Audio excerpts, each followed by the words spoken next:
embraces me under your wings. Your shadow covers me, a promise of love where my heart is safely undone. Speak to me, Lord, your servant is listening. Over the noise, I hear you whispering, my hope has come and my heart is safely undone. I found my fortress in you, and my soul is anchored with you. My resting place is in your name, forever safe. Speak to me, Lord, your servant is listening.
Shalom, selamat pagi Bapak Ibu Saudara sekalian yang saya kasihi dalam Tuhan Yesus.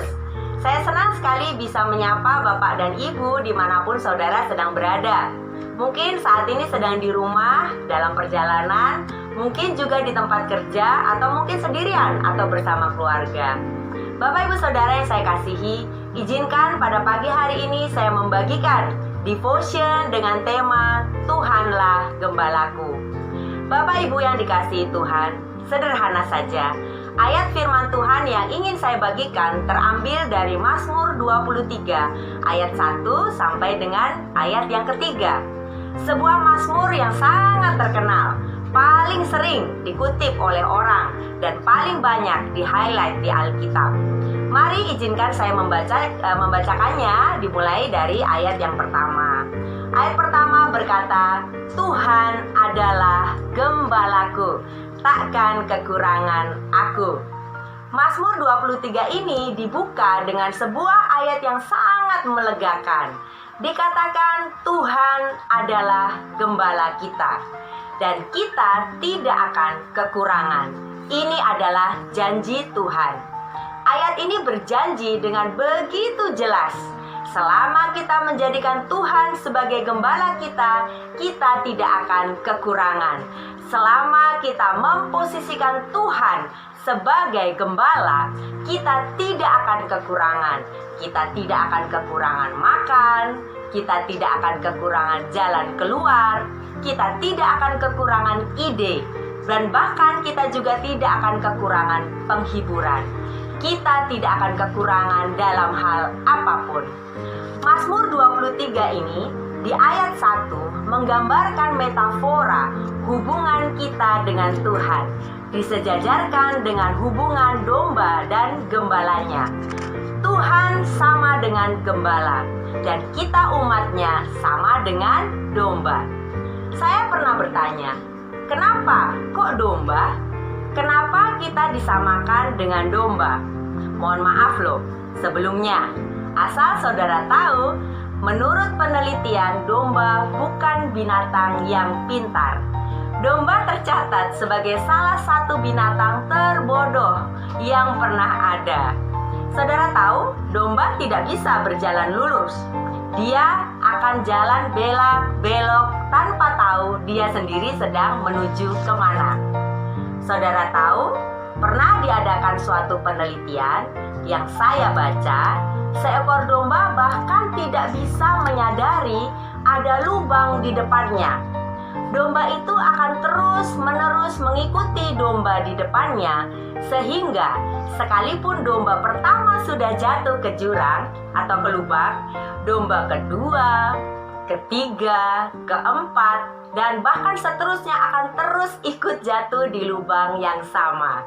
Demikian bodohnya seekor domba. Jadi, untuk survive atau selamat, seekor domba betul-betul hanya mengandalkan gembalanya. Bukankah sebetulnya manusia juga kadang-kadang seperti itu? Dengan mudahnya kita mengikuti yang dilakukan oleh orang-orang lain. Melihat teman main TikTok, kita ikut. Saya lihat kemarin di FB, banyak yang main tebak calon wajah suami. Wih, banyak yang ikut. Kemudian ada juga permainan tebak calon wajah anak di masa depan. Banyak yang ikut. Tebak calon rumah masa depan kita. Banyak juga yang ikut. Dan masih banyak lain sebagainya contohnya. Demikianlah manusia, sangat lumrah. Kita terbiasa mengikuti apa yang ada di depan kita. Pada hakikatnya sama seperti domba. Tidak heran Tuhan mengibaratkan kita dengan domba. Tuhan tahu, sama seperti domba, kita tidak bisa survive tanpa gembala. Kita tidak bisa hidup tanpa pertolongan Tuhan. Nah, sekarang Tuhan sudah memposisikan dirinya sebagai gembala kita. Pertanyaannya, maukah kita memposisikan diri kita sebagai domba kegembalaannya? Domba-domba yang mau selamat hanya punya satu pilihan, yaitu mendengar dan mengikuti suara gembalanya. Mungkin sama seperti saudara, saya juga mengalami masa sulit. Sebelumnya, selain bekerja, saya juga kadang-kadang menerima proyek, lumayanlah. Bisa untuk mentraktir orang, bantuan keluar, memberkati orang lain, dan juga memberkati keluarga saya sendiri. Namun situasi sekarang ini semuanya mandek. Kita harus benar-benar berhemat dan teliti, menghitung pengeluaran dengan sesama, supaya sampai akhir bulan semuanya mencukupi. Sebagai manusia biasa, tentu saja saya khawatir, bagaimana ini, apa yang harus saya lakukan? Di tengah-tengah situasi itu, Tuhan sebagai gembala berbicara kepada saya. Saudara mau dengar? Ya, Tuhan berbicara demikian. Tabur kepada A. Saya nggak bisa sebut namanya ya. Respon pertama saya tentu saja kaget. Sebagai manusia biasa saya khawatir. Wah, jelas Tuhan berbicara, kirim beras kepada A, kirim telur ke rumah si A. Saya berpikir, Tuhan, saya saja belum tentu survive. Bagaimana saya bisa mentaati Engkau? Namun waktu itu saya ingat, jadikanlah Tuhan gembala kita, maka kita tidak akan kekurangan. Dari situ setelah saya dengar, saya mencoba untuk taat. Dan bukan hanya sampai di situ. Tiba-tiba Tuhan berbicara lagi. Tabur ke gereja katanya. Wow, waktu itu persediaan saya semakin menipis. Dan Tuhan minta setengah dari apa yang saya miliki, saya tabur. Dengan sedikit khawatir, ya tentu saja saya manusia normal ya. Saya kirimkan beras dan telur kepada A tadi, dan saya transfer setengah dari persediaan saya ke rumah Tuhan. Ini bukan mengenai banyaknya, bukan mengenai jumlahnya. Namun yang saya tahu, saya sedang mentaati Tuhan. Saya sedang menjadikan Tuhan gembala saya, supaya saya bisa percaya bahwa saya tidak akan kekurangan. Puji Tuhan, beberapa hari kemudian, tiba-tiba pagi-pagi, ada supplier ayam mengirim ayam ke rumah saya. Saya tanya, loh, saya tidak pesan ayam, Bu. Saya tidak ada order. Tapi dia bilang begini, ini sudah ada yang pesan, sudah ada yang bayar, dan ini untuk keluarga Bumita. Wow, puji Tuhan. Dan bukan hanya sampai di situ. Setelah itu ada yang kirim nugget ayam, kirim durian, kirim beras juga, kirim telur, minyak, bahkan baju yang saya pakai ini, saudara tahu, ini pun Casio, dikasih orang. Terima kasih ya buat yang sudah memberkati saya. Mungkin kejadian yang menimpa saya atau yang saya alami berkat ini berbeda dengan pengalaman saudara. Mungkin saudara tidak menerima ayam di rumah, tetapi yang saya yakin pertolongan Tuhan hadir dalam bentuk yang kreatif sesuai dengan kebutuhan saudara. Satu hal yang kita tahu pasti, waktu kita menjadikan Tuhan sebagai gembala kita mendengar baik-baik apa kata Tuhan dan melakukan apa yang Tuhan katakan, kita tidak akan kekurangan. Yang kedua, di ayat 2 dan ayat 3a, saya akan bacakan. Ia membaringkan aku di padang yang berumput hijau. Ia membimbing aku ke air yang tenang. Ia menyegarkan jiwaku. Bapak Ibu Saudara yang dikasihi Tuhan, domba itu adalah makhluk yang gawat. Dia mudah stres, dia mudah sekali panik, mudah menganggap segala sesuatu sebagai hal yang gawat. Domba adalah makhluk yang susah beristirahat dan susah untuk berbaring. Padahal, tahu tidak saudara, apa yang dilakukan seekor domba saat dia sedang berbaring? Saat domba sedang berbaring, di saat itulah domba belajar untuk mengenali suara tuannya. Domba berbaring sambil dengar-dengaran dengan tuannya. Dia belajar mengenali suara siapa yang harus dia dengarkan. Suatu saat nanti, suara gembala itu yang dia kenal akan menyelamatkan jiwanya. Seekor domba tidak punya pertahanan diri, Bapak Ibu Saudara. Dalam bahaya, satu-satunya yang dia bisa lakukan adalah lari. Dan berlari pun dia tidak bisa cepat seperti rusa. Kadang-kadang dalam kepanikannya, justru domba berlari ke arah bahaya. Domba akan berlari mengikuti gerombolannya. Kalau gerombolannya ke kiri, dia akan ke kiri. Kalau gerombolannya ke kanan, dia akan ke kanan. Dan tanpa sadar, kadang-kadang domba bisa berlari justru menuju ke arah bahaya. Satu-satunya pengharapan untuk selamat adalah saat domba berkonsentrasi penuh mendengarkan yang mana suara gembalanya.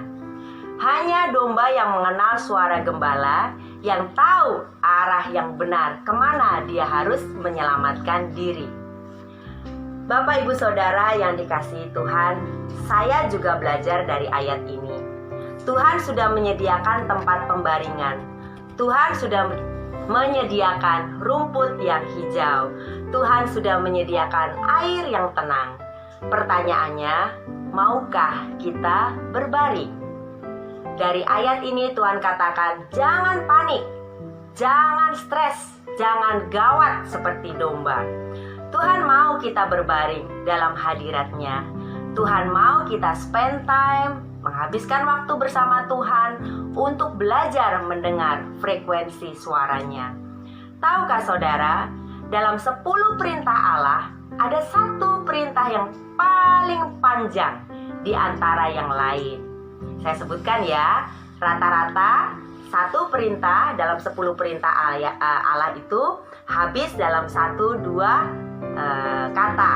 Contoh, jangan membunuh, jangan berzina, jangan mencuri, jangan berdusta atau bersaksi dusta, dan seterusnya. Rata-rata sangat singkat.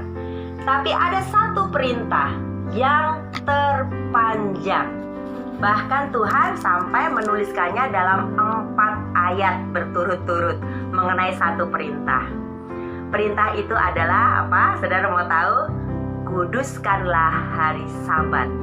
Jadi perintah yang terpanjang yang Tuhan tekankan betul-betul adalah perintah untuk beristirahat, meluangkan waktu beribadah, membaca firman, dan mendengar suara Tuhan.